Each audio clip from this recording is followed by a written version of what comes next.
I'd like to introduce our next presenter, Richard Liu, founder, president, and CEO of SolarBank. Welcome. Great. Thank you so much. Welcome everyone to hear my story in the next 25 years. I really appreciate you being here. So this story is about renewable energy. This story is about how to provide safe, reliable, low carbon electricity to the new economics, right? SolarBank is a NASDAQ listed company on NASDAQ global market under the symbols SUUN. And also we are a Canadian company. They also listed in Canada under the symbol FSUNN, right? The company has a simple purpose. It's basically turn the light into electron selling electricities, right? I am 34 years in Canada, in North America, working for major power companies. So I worked for Enbridge, learned my oil and gas business. I worked for Toronto Hydro, learned my wire business. So when I step out my executive position from Toronto Hydro, I started my own business 2007. And I look at overall things after doing manufacturing of producing panels, cells, and other silicons and so on and so forth, decided to focus on the downstream operation of building power plants. Because at the end of the day, what we benefit as consumers is to keep the lights on. I'd like to keep your lights on with low and zero carbon electricity, right? So if you look at this overall thing that you see generation, transmission, distribution, and the services, that's how the power get to your home. That's the power how to get your office. That's the power how to get your machine running. So from our perspective, we deploy our resources that at the generation level, we build large solar farms, right? Like the one you see in California, in Arizona, those places, right? We're currently building a large utility scale battery storage, 60 megawatt hours, under the contract for Ontario grid operator, 21 years of fixed income contract with cell capacity at $1,000 per megawatt per day. Right, moving to the distribution level, as you know, the community solar is very, very vibrant in the United States. 22 of the states allow us to build solar farms and sell power at a retail price to residential customers. At this moment, we have about 10,000 customers taken care of by 2 call centers, one in Chicago, one in Boston, and that's our major bread and butter, right? Then on the behind the meter ones, we're currently building for Fiora, $7 billion real estate company, for Bento Green Oak, for Pure Industry. Those are the companies they want to decarbonize their operations. So we build behind the meter facilities for them so that they can achieve the goals, right?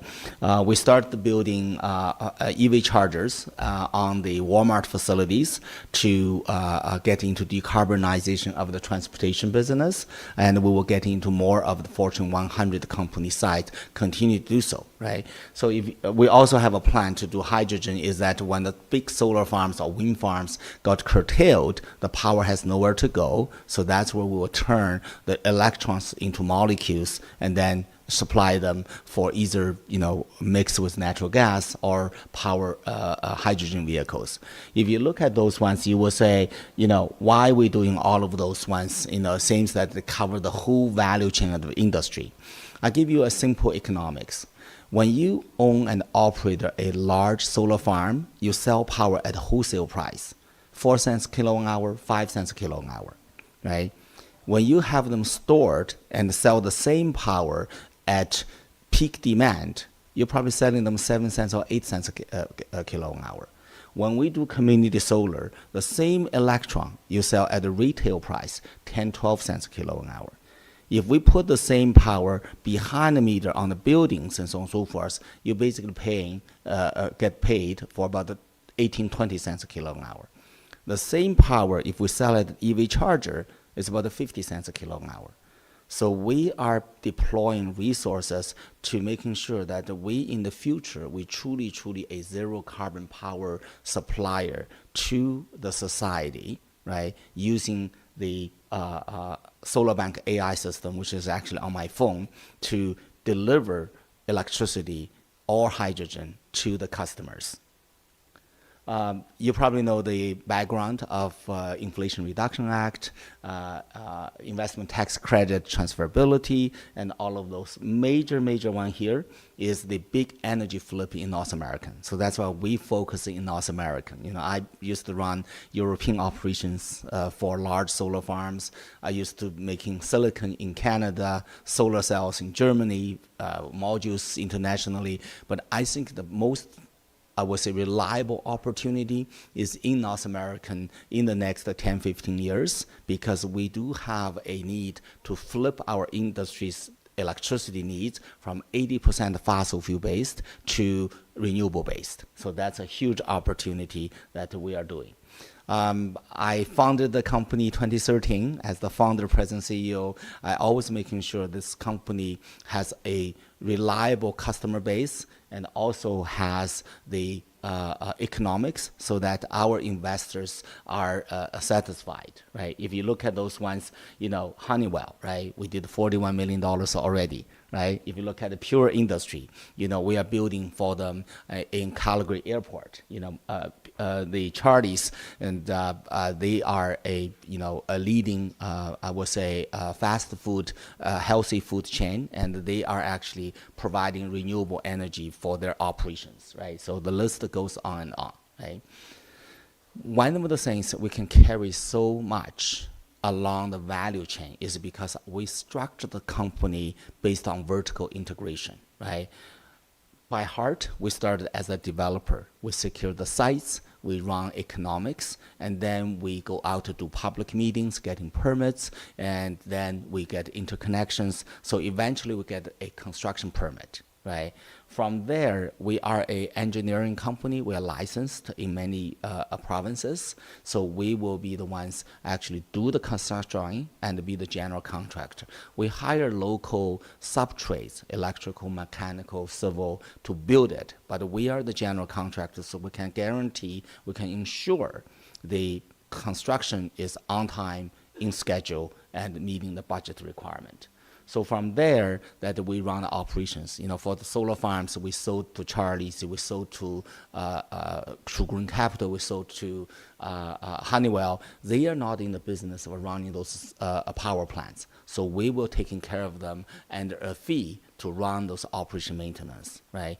And we added the 4 revenue beginning of our fiscal year, which is July the 1st. Now we own $100 million of asset, 70, 80 plants, bring in about $1 million recurring revenue for the next 21 years, with those ownership, right? So this is a key differentiator from a lot of other companies in this area. They are either developers that they sell the papers and move on, or the builders. They also participating in the EPC bidding for the lowest price, the margin sucks, right? Or so on and so forth. So that's where we are vertically integrated. There are 4 markets. We do behind the meter for large corporations. We do community solar, and we also do large scale, right? So that allow us to deploy our resources in a timely fashion, so that when the permitting is delayed, we can go to do a large solar farm. When the solar farm is delayed because of interconnection, we can do behind the meters, right? When there's a roof replacement, we can go back so that we don't incur the kind of delays most developers or constructors that face. I'll give you 2 examples of how we make money. This one is the traditional model. We make money by developing the projects, by building the project, by operating the project. $41 million on a contaminated land that Honeywell owns. They hire us to develop them, getting regulatory approvals. They hire us to build it so that they can be connected to the national grid, and also they hire us to run it for them for 35 years, right? So that's the develop, build, operate, and the sale model, right? This model gives our investors recurring revenue for the next 35 years per project, right? So we acquired this fund that closed July the 1st, the beginning of this fiscal year. We paid them 45 million Canadian all-stock deal. And those investors are high net worth individuals that worked with them for the last 10 years. We build every asset over there. Those are under government contract fit in tariff contract for another 15 years, right? So this is the one gave us recurring revenue about $1 million a month, right? So if you look at all of those ones to say, okay, now we know you have 4 revenue sources, and we now know you go to 3 market segments. We now know you are vertically integrated, what the future will look like, right? So at this moment, we own 32 megawatts, about 100 facilities. We're running it, using AI-assisted SolarBank AI system, right? We have sold 25 megawatts to Honeywell, to Charlie's. We are building the 60 megawatts battery already fully financed. That's the current, right? We are now trying to decide in the next 6 or 12 months, the 138 megawatts, do we sell them, right? Making development fees, construction fees, and operation maintenance fees, or do we own them? If we own them, where's the sponsor equity coming from, right? So at the end of the day, if you look at our backlog, that's about 1 gigawatts, $1.50 a watt. That's a backlog of $1.5 billion. So this company has a solid potential to deliver over the next 3 to 5 years of that backlog. Okay. We obviously to grow the company organically for the last 11, 12 years, and now with public listing, have access to the public market. We are looking at mergers, acquisitions. As you know, we are not the only company in this area, so we always look at other competitors and so on and so forth. And because of the management discipline and our structural, that we were able to identify stressed assets or companies, and we will acquire them. And those are the ones we completed merger acquisition in the last 12 months. Okay, so if you look at those ones, this are self-propelling circles that to drive the company forward. Vertical integration gave us the opportunity to grow, and then the profitability come because they are self-servicing, right? If you look at, say, okay, all good, what the company will look like in the next 3 to 5 years, right?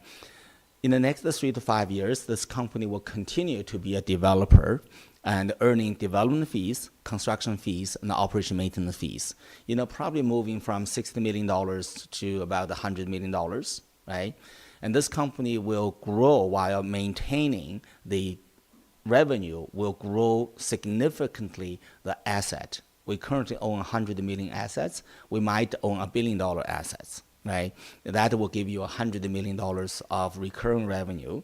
And to do that, we have a great ways to financing it, 50% of long-term debt, project level non-recourse, 30 to 35% RTC will basically transfer the RTCs, right? So we probably need another 15% of the sponsor equity, which we could in part come from our income from operations, because we do have $60 million revenue. We don't burn that much money every year. Our burn rate is probably $3 or $4 million.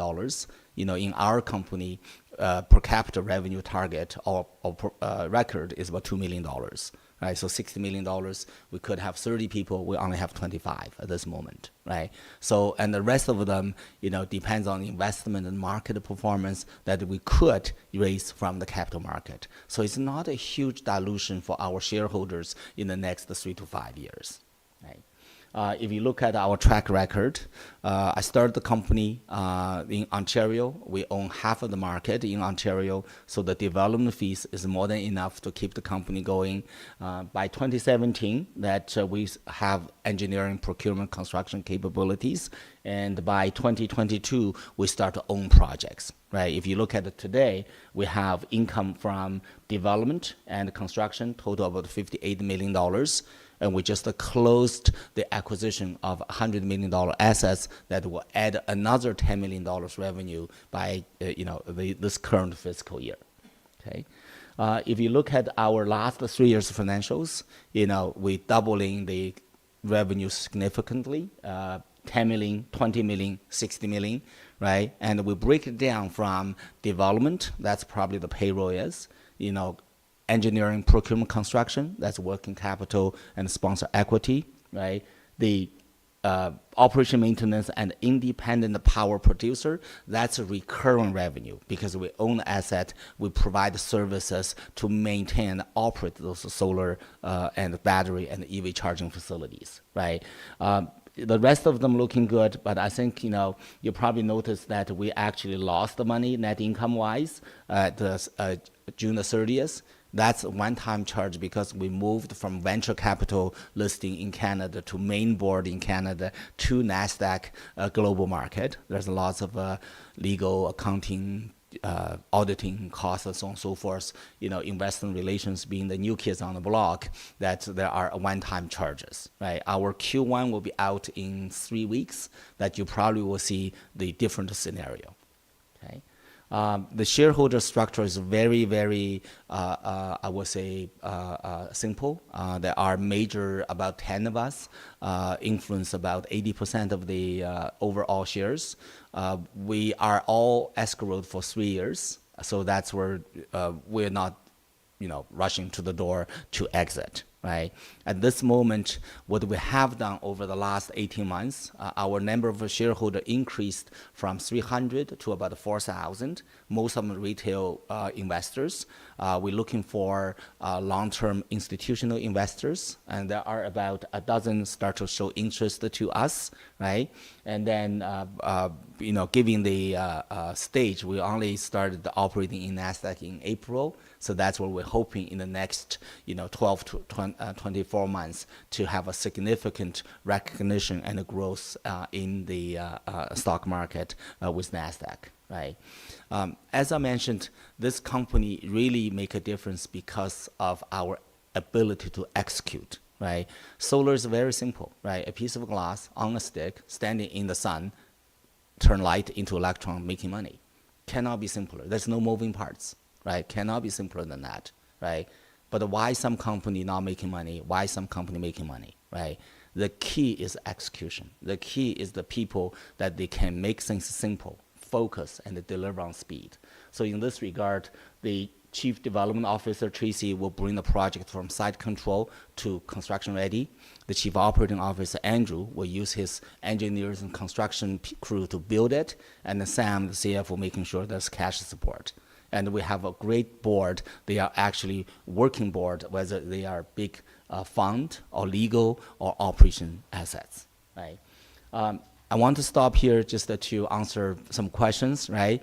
If you look at for investment, will this company have the opportunity to 5 times where we are? The answer is yes. If you look at this company's product, that will you need electricity? The answer is yes. Will you think the electricity price will increase? Well, demand increase by 4 times in the next 25 years. The supply will not be coming online quickly, so the price will increase, right? So from that perspective, we focus on North American because that's the big power flip. It will happen. We vertical integrate, allow us to control cost, control speed, control quality, and also cultivate customer loyalty to us, right? And the market segments, by doing behind the meter, community, and the utility, allow us to deploy capitals on a timely fashion, right? So that we don't have to hurry up and wait or stuck in the interconnection queue, right? We can always move our people around those 3 market segments. And we are keeping our track record, and we do intend to keep it that way. So for that, I will stop here, and just any questions, I will try my best.